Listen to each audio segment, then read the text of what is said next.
Life BLOGCAST. I'm your host, Rachel Malak, and I have a very, very special guest today. I cannot wait for you to hear her beautiful voice. Abigail Pratt, welcome to the show. Thank you for having me. It's great to be on finally. It has been so long. First of all, we've been trying to get you on the show forever. It just didn't work out, but now is the time. It really just fell into our laps. I had an open week, and we needed a catch-up call anyway, so here we are. We did. It's so good to see you. Great. Your haircut? I can't. I know it's not a new haircut, but to me it's very new because I don't think of you. It's just crazy. How are you, Abigail? Change. It is. I am doing well. Senior year is upon us, or halfway through actually. Wow. I feel like it's just begun, but I mean it's Thanksgiving and we go home at Thanksgiving. So right. What are your plans for Thanksgiving? So I'm actually heading off to Mexico on the 3rd of December. Safety protocols, of course. But yeah, because we don't start school until the 1st of February. Oh.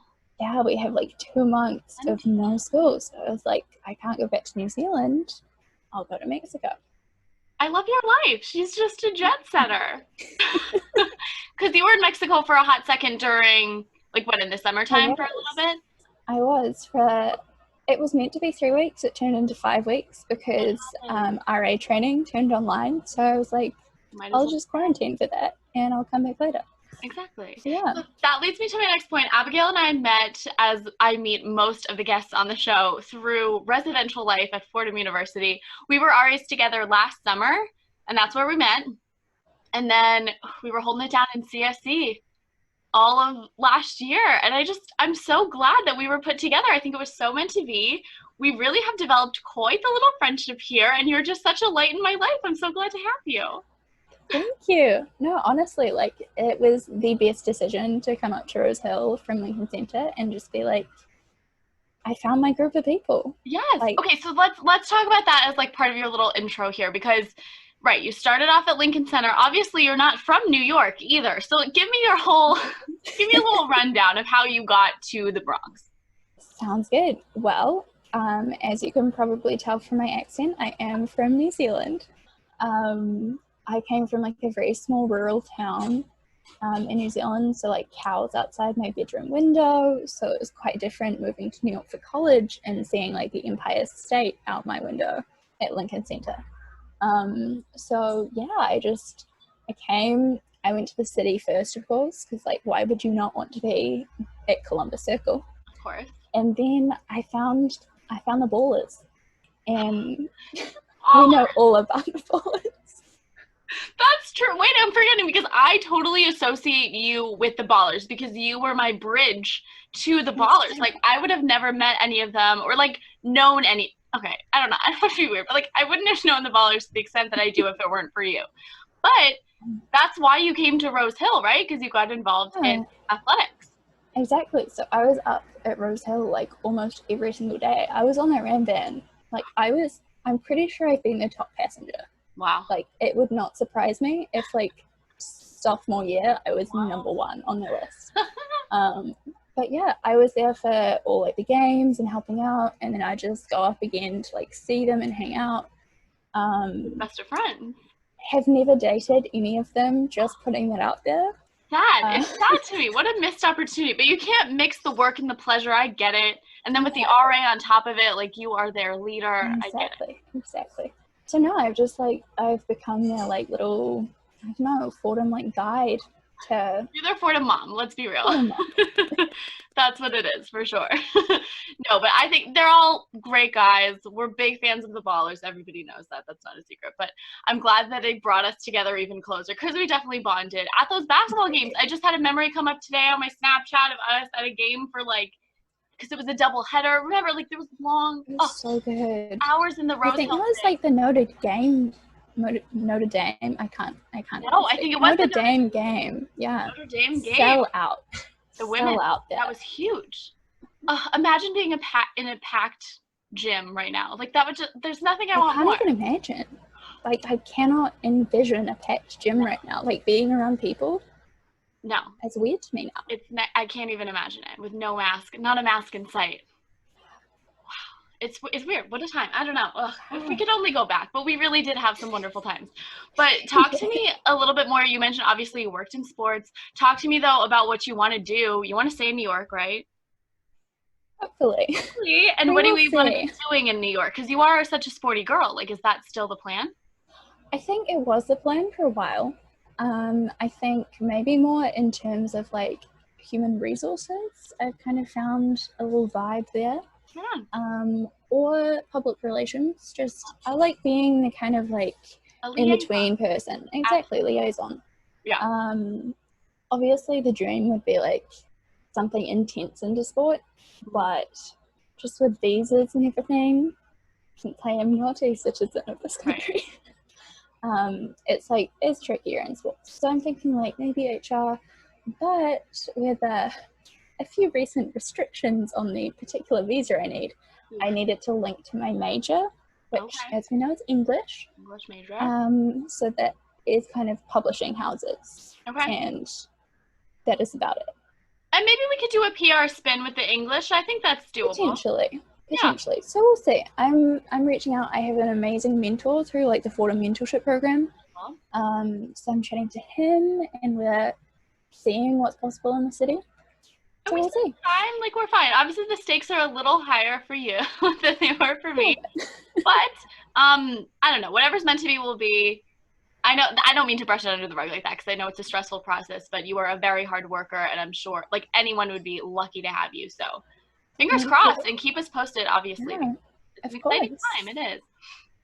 Okay, so let's get into the main theme for today's episode. We're going to keep it very general. This is really just a catch up for Abigail and I, but this Thursday happens to be National Chicken Soup for the Soul Day. Abigail, I don't know if you know about the Chicken Soup for the Soul books, but my mom had like a ton of them. So it struck a chord when I like saw that this was the national day. I was like, wait a minute, why do I like, am I drawn to this so much? It's because my mom had them lined up on her bookshelf, like chicken soup for the sister soul, chicken soup for the mother soul, like all these things. So is this new to you? Obviously we had different like... Yeah, it is new information to me. Although I will say I did bring it up with a friend of mine and he was like, yeah, the chicken soup like soul thing. And I was like, he's also foreign. So it's not just an American thing, like it is might just me. But you're very far, so maybe it's like, I don't know. It's like a bit too far south for us. Yeah, like other side of the world, maybe didn't catch on to the chicken soup for the soul. But so these books, like I mentioned, were first published in 1993, so they've been around for a minute now. And each is just a series of true stories, little essays. Pretty much the theme is heartwarming, like they're just feel-good stories about whatever the theme is. So if it's chicken soup for the sister soul, it's like all these beautiful stories about sisters. Or if it's the friend soul, it's like all these friendship stories. They get very specific, like brides or pet owners, or there's all like literally anything you can think of, there's a chicken soup for the soul of it. And it's all about these nice, like I said, heartwarming stories. And so then it's so nice. So then the national day, National Chicken Soup for the Soul Day, it sounds so ridiculous to say it, it's the national day, is all about nurturing yourself and encouraging those kind of feel-good feelings within your own soul, which is a beautiful thing. And I think it's coming at a particularly stressful time for a lot of Americans. So I'm interested, we're going to get to your take on everything election happening because I'm so curious what you have to say as a foreigner in America right now, because we'll get into it. But everyone's very stressed, and I think it doesn't hurt to take a moment to nourish our souls. And you are the first person I thought of because we always just have nice times together. I think of all of my senior year last year, whenever it would be stressful or whatever, we would bump into each other, have a little chat, and I feel like it was all melting away. You're just... I so agree. Right? It was like, so great at all times, yeah. Like the powwows in the RHO, we used to sit, it was always on a Thursday, and we're recording on a Thursday, in our res hall office, and just like print stuff and talk and eat our snacks. The ballers would come by. Like it was always such a vibe. I remember like my favorite was when you were doing like the Michael Be Thankful for the RHO door. It's like Michael this B. gorgeous picture. It is. That was probably literally a year ago. Picture of him. Oh, literally, so guys, I blew up a picture of Michael B. Jordan And I taped them all together to make it like a poster size of Michael B. Jordan, and I wrote Michael be thankful, and it was it still is my favorite decoration. It's Michael be thankful season. I can't even believe I forgot. I remember like the faces of some of the ballers. It was like they came by as we were doing that. Like, what? They were like, what? It's so our vibe. Like, why? What else would we be doing in the RHO? You know? Exactly. I have to make myself a little one for home. Like, where is Michael B now? I just want to know. But I'm Michael B thankful that you're here with me today. Chicken soup for the soul. That's how I feel. Yeah, I agree with that. Okay, so we already did kind of a lot of your intro. Is there anything else? I don't know. I don't think I have anything else to add there, right? I think that's me. Okay, if anything else comes up that you want to share with the audience, just throw it out there. But for now, I think we can start with our her reflections of the week. So as you all know, every week we go through the her reflections. H is for happy, something you're happy about in this moment. E is something you're excited about for the future. And R is a recent realization you might have had. This is an important week, like I mentioned, to reflect because so much is going on. So I think this will be an interesting segment. I will kick us off with my happy for the week. I'm just dying to get your thoughts. So this week was obviously election day. It is actually the election day still hasn't happened. I was talking to a friend today and he's like, it really should be called voting day because the election day is going to take a while. Like we're not there yet. So at the time we're recording this, we still don't know who the president of the United States will be, which is such a feeling. But back on Tuesday on election day, I worked the polls in one of my local townships. It wasn't my township, but the township over, that's where they needed some help. And it was my first time doing anything like that. I was very nervous. I was up the entire night before just stressing out because I'm thinking, like, if I screw something up, the stakes are high. Do you know what I mean? Like, if I mess something up and it's not anonymous in the right way or something with the poll book is screwed up, like, an entire township could be at stake. And that, like, Pennsylvania is a big battleground state. Pennsylvania has been all over the news. Abigail, I was a wreck. I can't even tell you. Like, my headspace was a mess. But I got there, and the energy, so we got there literally 5:30 in the morning to prep because you had to get all the absentees accounted for and make sure all those lists were set to go before people showed up to vote at 7 a.m. And so that was just like a weird slow morning of like going through lists of people, and I was like recognizing names from high school. I was like, what a Twilight Zone thing this is for me. And then the people started flowing in, and right at 7 we had the big before work crowd rush, and the lines were so long, and it was just me on my little table like trying to keep everyone happy and calm, and it literally brought me back to freshman move-in day, and I am the RA like facilitating this ginormous line of people and like trying to keep the vibe high, and like people are nervous and people are stressed, but I'm just trying to be like a friendly face, and I felt like I was transported into that mentality. And for that reason I felt so alive. You know, I love that energy. Like it is, I felt so good.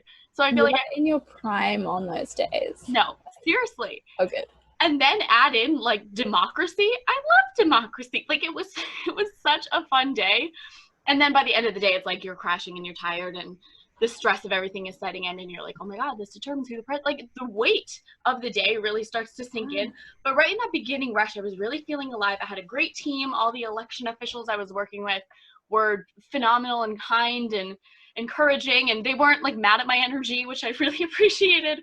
So I'm just happy about the experience. I'm glad that I did it and I got to do it. And I think it'll be a habit now. Like it'll be a routine thing that I do for all the elections because it just really made me feel alive. So that leads me to you.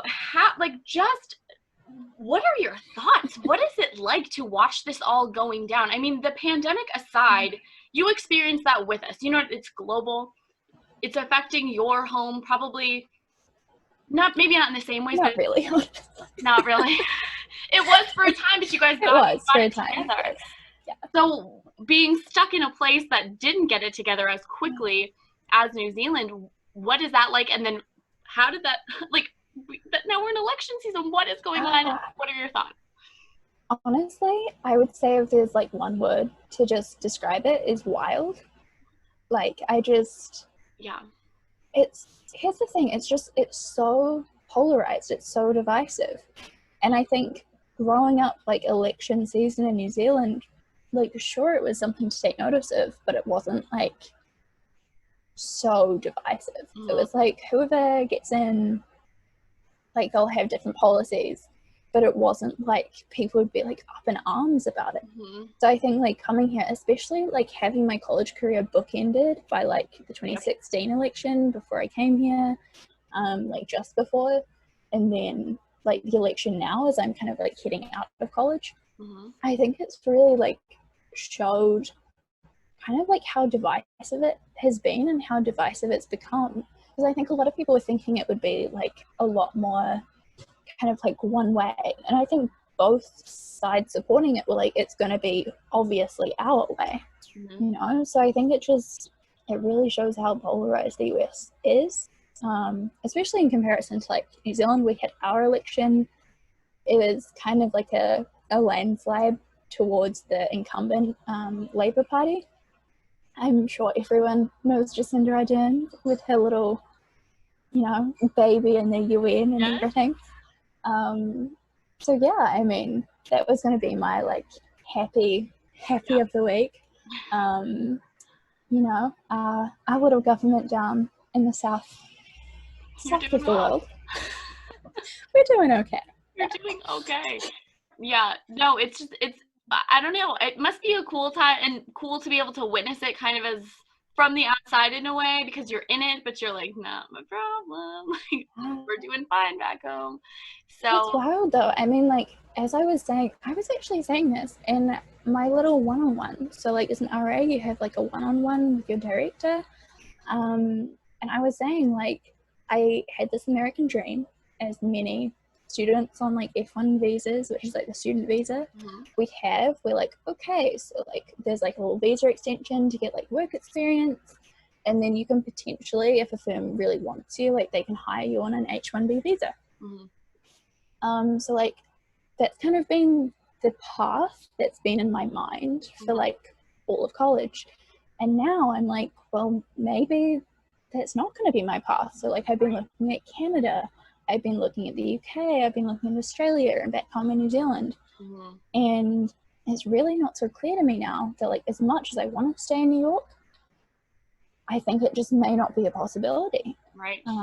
So I think that's been really like something that stood out to me. And like there are hundreds of thousands of foreign students in the US, and they'll all be facing the same kind of question. And you know, like these are kids that have worked their entire lives maybe to come to school in the States, or they're just like insanely intelligent, like these geniuses dotted around the US, and it's so difficult to find a job. You know, so it's the election has like a big impact, and I think that's the thing. Like New Zealand, our election impacts us in New Zealand, not so much like the New Zealand election is not necessarily going to impact the US, but like vice versa, it does. So like you're electing your officials, but you're also like electing some of like the leaders of the world. So, no, it's heavy stuff. And it's interesting what you said about the bookending of your college career, because I feel similarly, where my freshman year is when, so I'm, if you're following along at home, like I'm a year ahead of Abigail in school. So my freshman year of college was when Trump was elected the first time. Hopefully the only time. It doesn't matter. So it does matter, but you know what I mean? So Trump was elected, and I think everyone was kind of like, what? And then being in New York, outside of my little Pennsylvanian bubble, was very different. So I mean, listen to me, like Pennsylvania is so different from New York. You're from New Zealand. Like, it's like, I get how ridiculous that sounds, but I'm just saying, like, it must be, I can't imagine being in your shoes, but it's cool to get your take. And now to see like how far we've come individually, but also how much the country has changed, how much circumstances around us as individuals have changed. 4 years, man, it makes a big difference. It does. And it goes by so quickly also. Like, so quickly. Where did college go? Everyone says it, right? And you're like, yeah, they said that about high school too, and that dragged on by. But now, what I would do to be back in the Bronx, I just can't. It's so sad. Hopefully a visit or something soon. How is it like pandemic-wise with visitors? I'm not like, would it be possible to come? I'm not sure about alumni. So like there's no visitors on campus, so like no one can like enter. unless like maybe it's for like a program or a talk or something. Gotcha. I'm not sure about alumni. Maybe. Well, maybe that's my way in. Maybe you just have to have a Zoom program where I could Zoom in, but pretend I can't. And then I need I'll be like, I need this blogger, you know, to come on. Do a little how-to. We'll do an episode on a Zoom and I'll teach the people, and then I'll have to stay for the weekend because, you know. Exactly. No, I'm just kidding. So anyway, I'm down and I'm happy about that. Let's move on to our exciteds of the week. We have a similar theme of travel and our exciteds. I'll kick us off. I'm actually heading to Arkansas this week. My sister moved to Arkansas for school this summer. We did the big road trip. This time I'm flying. I'm curious what flights are going to be like now. I haven't flown since last summer when everything was much different. So like you said, taking all the necessary precautions, being super careful about it, but it's my sister's birthday, so that's why I'm going to be with her for her. She's turning 25, which is crazy, but I'm just excited to see her. She's been very busy with school, and this is probably the longest we've been apart ever, so it'll be really, really nice to just take some time in the Arkansanian sun. I don't know, it's like nice there, it's warm and fun, so looking forward to it for sure. That's gonna be amazing. Yeah. I feel like that's the thing, like I've done the like international travel in like the midst of it, like when New York was still like kind of bad.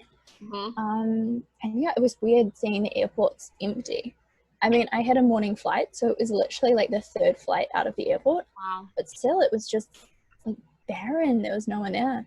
And it's just so, like, that's got to be so weird to experience because everything we've ever known is the complete opposite of that. So. Exactly. And like, you know, like being a foreign student, I've traveled a decent bit, you know. Totally.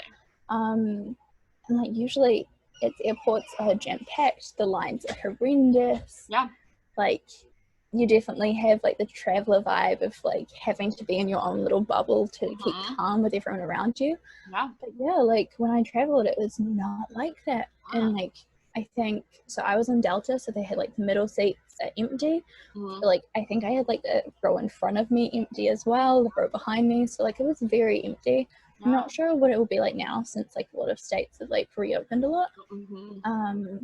But yeah, I'd say like airports are just strange in pandemic. Weird. Yeah. Well, last summer was the first time I had really flown. I flew once when I was very, very young, don't remember it. And then I went to Texas last summer, so that was my first, and I was by myself because my parents flew out of Philly, remember? And then I went from New York, so I was by myself. I Ubered for the first time to the airport, and then I had to find my flight. I was a mess. And you're right, it's just chaotic.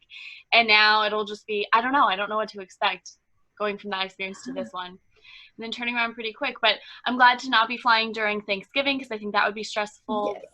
And more expensive. I don't know what to think. So I'm excited, and we'll be in touch about how smoothly, hopefully, it goes once we leave. But where are you headed to? You said I'm going to Mexico. Yes. So particularly, I'm going to Mazatlan, which is like on the coast. So like the Pacific, which is actually really funny because it's like kind of like a direct line. Like you can draw a line from Mazatlan, where I'm going, to New Zealand, like where I grew up, specifically in New Zealand, Taranaki. Shout out to there.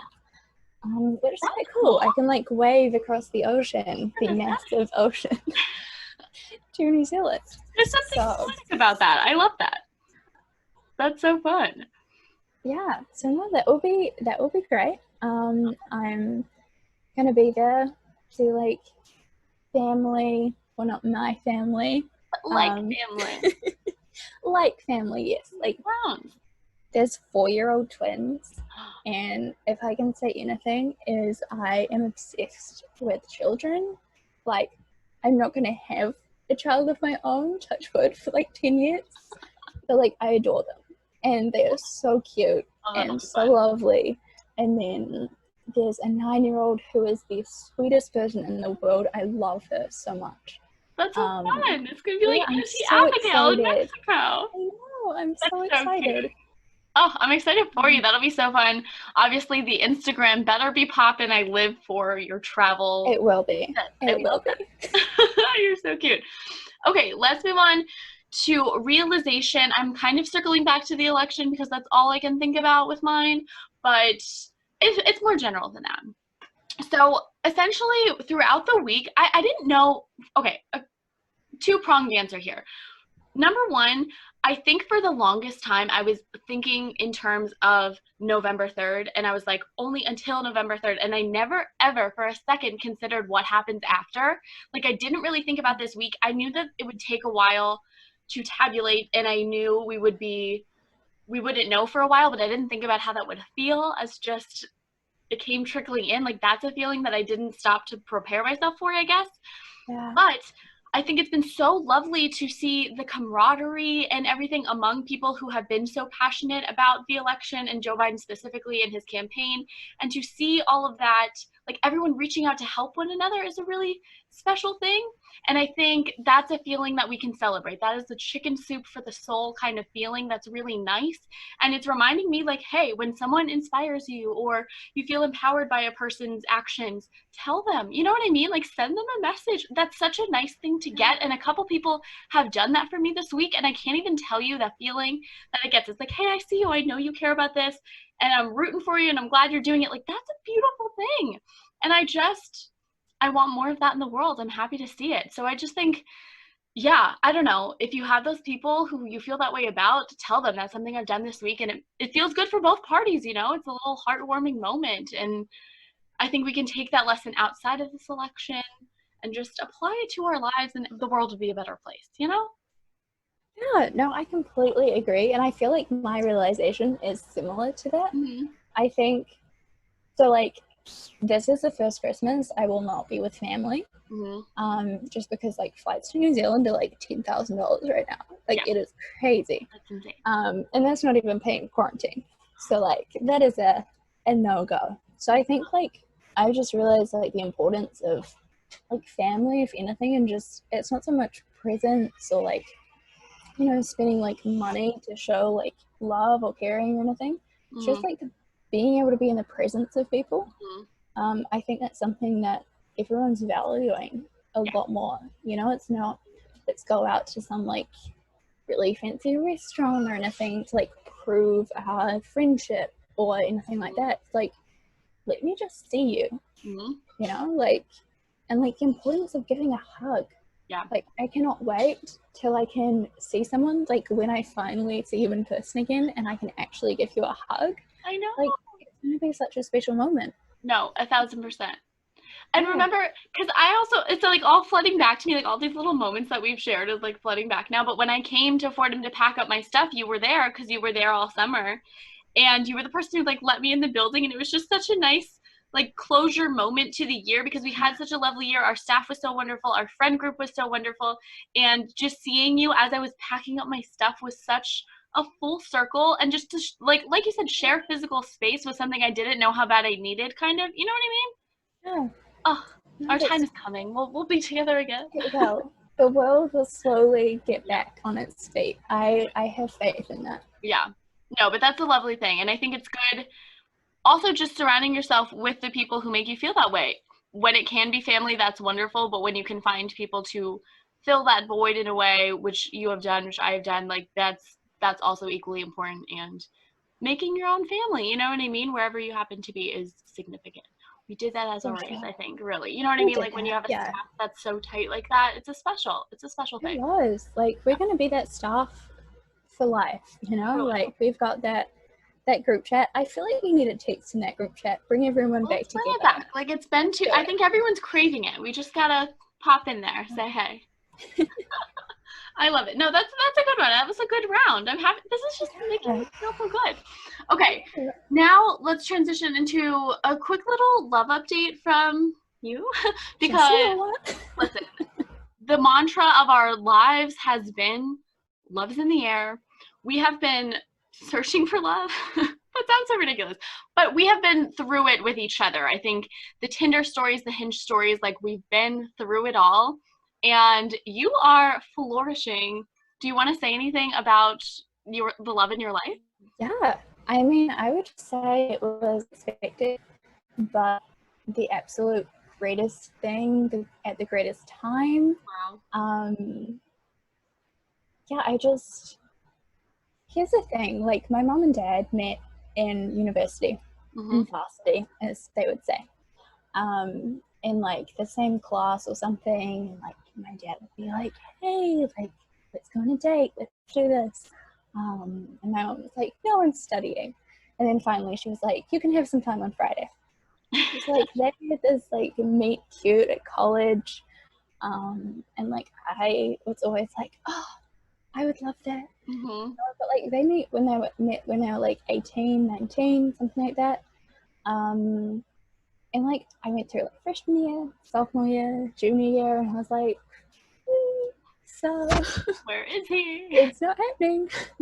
Like, is it the Ballers? No, it's not the Ballers. We always hope it's the Ballers for a second. Always hope. Always hope. But no, so like second semester, junior year, I met hopefully the one. We'll see.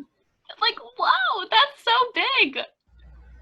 Yeah, no, honestly, like honestly, he's just my best friend. And that's, I think, the biggest thing. Yeah. Because like no matter what, you know that, as I keep saying, this is like my thing. I don't know why. But I'm like, when I'm 97, like, that's who I want to be my best friend. That's who I want to be like sitting with and like talking about life. So I think it's fortunate that like I met him in like February, like early February. And like we had each other for like the quarantine and everything. But yeah. And like what a test for a new budding relationship, right? To go through a pandemic. I can't get over it. Exactly. But the fact that you're stronger than ever, just, I don't know, the timing of it is important. Yeah, I think that's the thing, like having all of that time apart, especially like fairly early on, like I feel like it's different when maybe you were together for like 2 years and then like you quarantined, maybe separately, you're apart, whatever. But like knowing someone for like a month and a half and then not seeing them for like 4 months, it's big. But no, like we'd call, we'd like play games online and everything. We made it work. I will be fair, it got difficult, like it got tough. But I think like we thought we had some, like his mom was really helpful in making it work. She pulled us through some tough times. Shout out mom, yeah, that's a great thing. I know, moms are great. We love mom. Yeah, so now we're both back in New York, so we're seeing each other again. Very good. It's fantastic. Yeah. And yeah, we're going through, so we're both graduating like May. As so many of us are graduating in May. Yeah. Hopefully the world's better. Yeah. Yeah, so we're just, you know, being supportive through job search and school and everything. Yeah. Mainly the biggest thing is just, I know if I have a rough day, I can just call him up and be like, I had a rough day. Or if I had a great day, I can like call him up and be like, this amazing thing happened. Yeah. Yeah. He's your person. So, yeah. He's my person. That's so sweet. I love love. And I love love too, and I love your love, and I love him. It's just, I love you guys together, and I feel like I've been along for the ride because I feel I was like intercepted you. I think Laurel and I like intercepted you when you came back from that first date. I know you did. You know what I mean? And I was glowing. I was literally like, I spent 12 hours. That was the first date, 12 hours. When you know. Yeah. Wow. So I'm just happy that you guys are thriving. I'll take any and all advice you can give me. I love it. Honestly, I think that's the thing. You cannot expect it. Like as soon as I stopped expecting it, I was like, nah, college, it's not going to happen. Mum and dad were wrong. They were a one-off. And then it happened. So. And it happened. When it's meant to be, it'll be. And I'm just happy for you. Thank you for participating in the love update. Sometimes people are like not into the love update, but I live for it. I love the love update. So I'm here for it. Okay, moving on to a different kind of love. Time for Swoon of the Week. Abigail, I'm very excited to hear that. I'm going to throw it right back to you to hit us first with your Swoon of the Week. Obviously, every week, me and my guest pick a swoon who's swoon-worthy, and we just gush for a while. So that is, obviously, Abigail has a real-life swoon, which is thrilling. But who is your Swoon of the Week for this segment? Well, I was doing some thinking because I feel like Swoon of the Week is just such a worthy title. Like, you have to put thought into it. Absolutely. So I was like, who is an impactful man? Okay.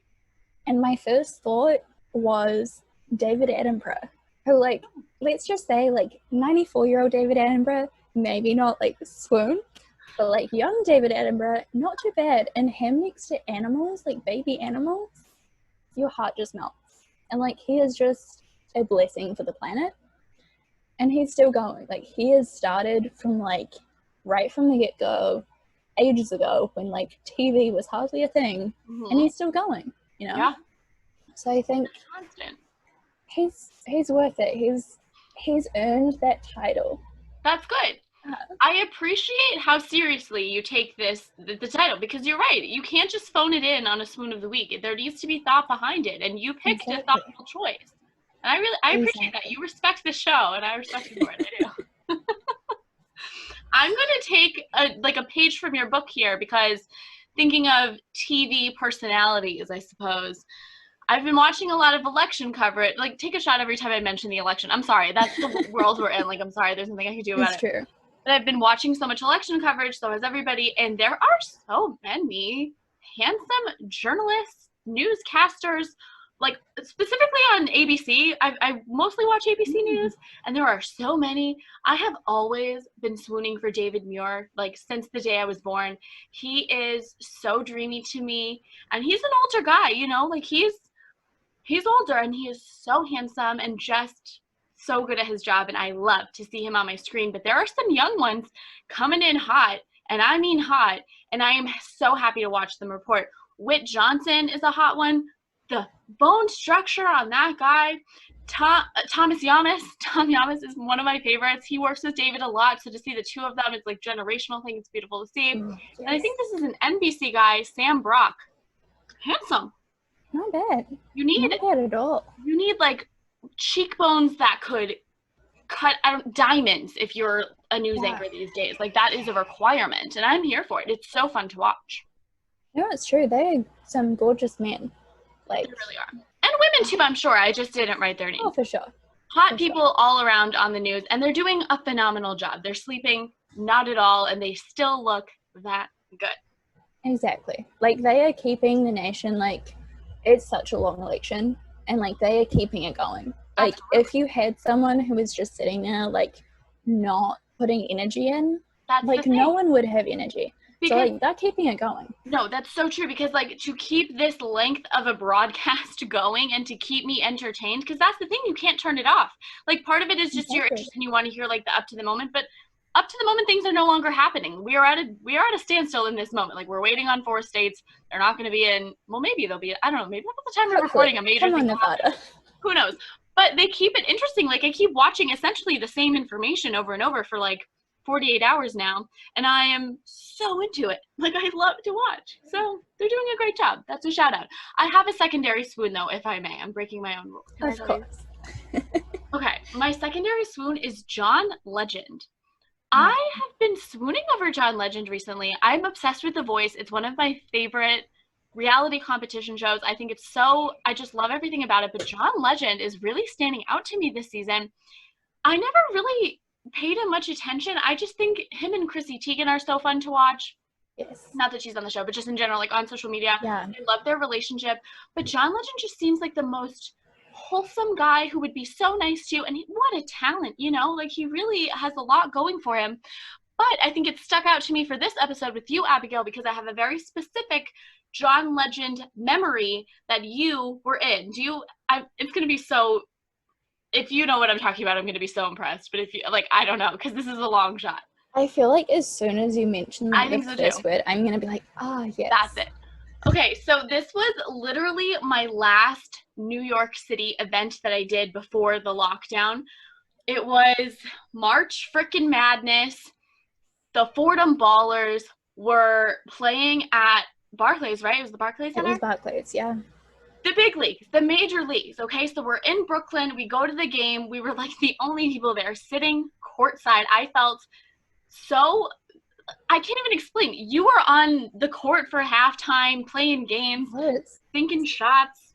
I can't even deal. Like, it was next level, so much fun. We got a picture right on the court. It was such a fun memory. Then we went to... Where did we go? It was Applebee's. Applebee's. Yeah. Oh my God, we did go to Applebee's. We've had so many good Applebee's memories, you and I, but so we rounded it out with an Applebee's. We had Long Island iced teas. They were $1. It was great. Then we went to a mall. I don't know why we were at this mall. I can't remember. But we were walking through the mall, and All of Me by John Legend came on, and Laurel, and I just stopped and like sang the song for a second. Like we were really just belting it in this mall. And that is like the last thing that I did in New York. It's like the last thing any of us did before lockdown. That was it. Like that was the day, because I think that night it was declared a state of emergency. Yeah. So it was like, you got to be done. That was the last thing I did. I went home the next day. Yeah. That was a great way to end. It was like such going down, seeing them, and they all the things we love. It was the Ballers. It was Applebee's. It was John Legend. It was everything I could have asked it to be. Remember, I was sanitizing the subway seats, and the little boy thought I was so weird, but I was like, haha, I was right to do that. We could have got Corona that day, but we didn't. That is true. What a time, Abby. Oh my God. I'm so happy we did that. Because we were so on the fence. We're like, do we go? Is it safe to go? Is it the right thing to do? I am so glad. That is, that was truly like the best send off. And also like for you and Laurel, like that was the senior send off for you guys. That was it. So. That was it. I could cry thinking about it. It was so special. I'm so glad we did it. I can't even tell you. Yes. So anyway, John Legend, thank you for solidifying that memory for me in that mall in Brooklyn. What a freaking time. Okay, let's transition now into a little bit of content catch up. Just let me know what you're reading, watching, listening to that's been keeping you entertained, either quarantine or more recently. What's been on your plate? Hit me. Well, so I'm currently doing my senior thesis, and I did a little transition. It was a sports, like women in sports thesis. Right. And then I kind of switched that up, and now I'm doing Emily Dickinson. Okay. So slight difference. Yeah, there. A little bit of a departure. So yeah, I've been reading her poetry, and if anyone is an Emily Dickinson fan, like you will know her poetry is out of this world amazing. Like there are 1,700 poems. Like she wrote a lot. And it's magical. It's wonderful. And it's finally taking shape, because for a while, like I'm doing it on privacy and her like private life. Yeah. And for a while I was like stuck. I was thinking, what am I going to do like 30, 40 pages on? Yeah. But it's coming together now, and I'm really enjoying it and like enjoying reading. Yeah. So that's been terrific reading. Love that. And then films. It is the season. Every like Netflix and Amazon and everything is releasing their holiday films, which I live for. Love. Like we love love. We love love. Exactly. So yeah, I just watched Holiday. Quite good. Heard great I liked it. Hot Aussie actor. So like that's all we need. Can't go wrong there. Can't go wrong. No, I've heard really good things about that one, because the Netflix ones can go hit or miss. Like, I love a cheesy movie as much as The Next Girl, but sometimes even for me, they're too far and it's just dumb. Exactly. But I've heard very good things about this one, and I'm excited to watch it. That might be, maybe I'll do that tonight. Maybe that's what I need. It's a good one. Yeah. It's fairly short, so like you don't have to like spend too long on it. But it's not too much an investment. Okay, good. And honestly, you just swoon over the like actor the entire time. You're just like, next week, Swoon of the Week, you know who it's going to be. I love that. No, I'm definitely going to watch. That'll be fun. Okay, good. Okay, so speaking of new things on Netflix, they just put Dawson's Creek on Netflix. Yes, I saw that. New thing. I couldn't find Dawson's Creek anywhere. It's always something I've wanted to watch. I think I've caught like a little bit of reruns here and there, but not enough to understand any major plot lines. I would need to know. I feel like that's a big hole in my teen drama, knowledge, because I love a good teen drama, like for sure. Girl, and then going back to like One Tree Hill and even Gilmore Girls, like all of those shows are so fun to me. I love a teen drama, a high school thing. It's just so fun. So I'm excited to start that. I haven't even started yet, but that's on my radar. And then what I've returned to is Grey's Anatomy. I started watching from the very beginning again. I don't care for Grey's Anatomy as recently as much. Not that it's bad. I just think I'm not invested anymore. I like the original characters. And it's been so, so fun to watch back from the beginning. Like, times were so different. Life was so simple. Like the first season's good. so dramatic. Sure. Like, it's so good. Yeah. And you just forget. So it's fun. So that's been my biggest like binges. Get your mind off of everything, and it's been really fun. Also, Schitt's Creek. Have you watched Schitt's Creek? I watched some of it. I need to watch all of it because Yeah. I love it. And It's like that so funny. cast is the best cast Phenomenal. ever. It is so good. So I've been really into that. My whole family's been watching that. So that's been fun for everybody to just sit down and be like, watch this ridiculous show. It is so funny, so fun. Those have been my contents lately. But yeah, I feel like I need to go read some poetry. Like, you have inspired me. I haven't read a good poem since I closed up shop in the Fordham English department. Like, I really haven't returned. I love that. So good, honestly. Like, I think that's a big part of our connection too, is the English major. Like, you get it. I love that. It's a special group we have. It is. I feel like they're like quite close in the department. Like, I think so too. And like, I just think it gets more personal than other majors. Like, your interpretation of a poem or of a book, you talk about that much differently than you talk about anatomy or something. You know what I mean? Like, it's very different. So I think you get closer with people just by nature of the subject matter. So that's a cool thing. I wish we had classes together. That would have been.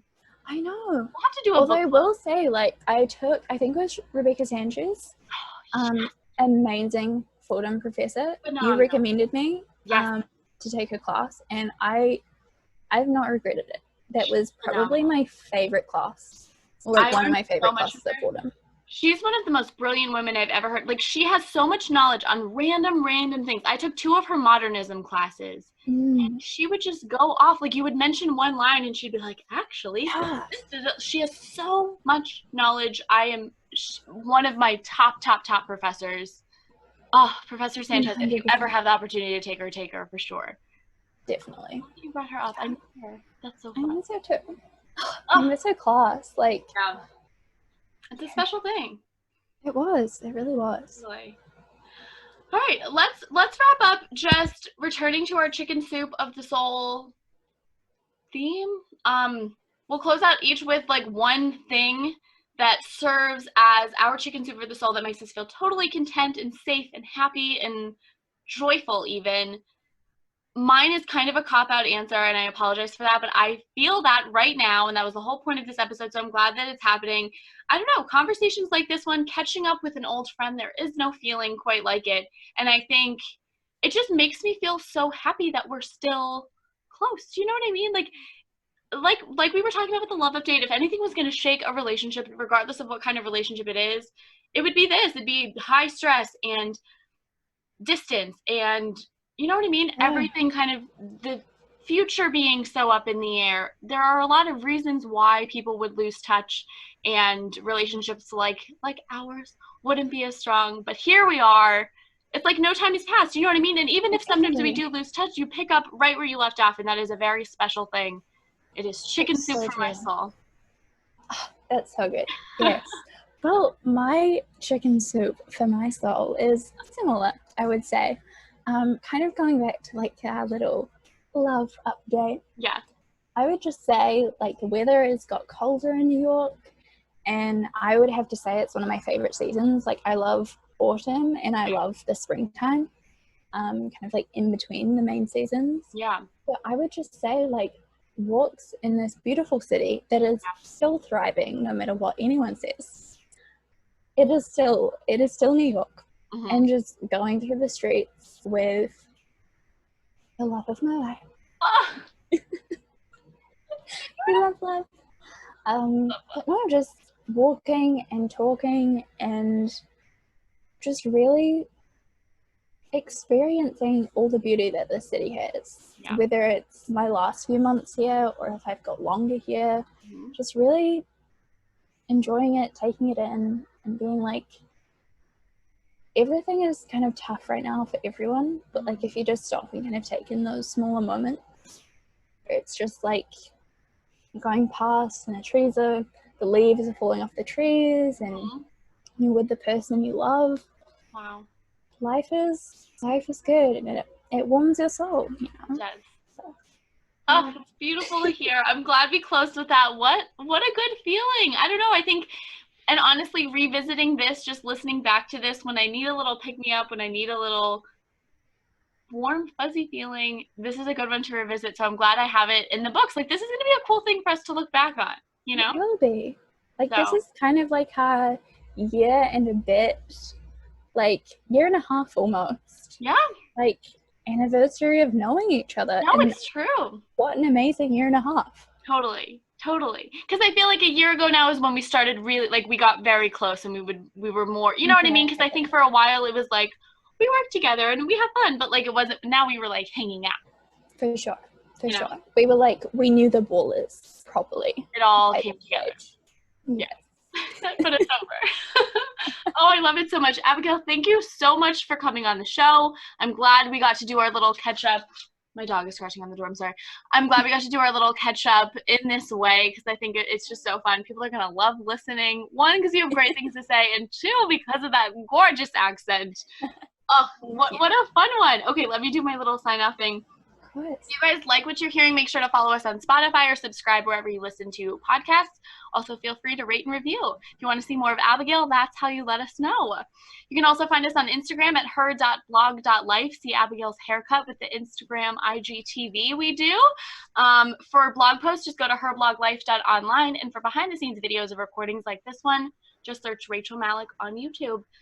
That's all I got for this week's episode, Chicken Soup for the Soul. Abigail, thank you so much. Thank you for having me. I'm Rachel Malak. This has been the Her Life Vlogcast.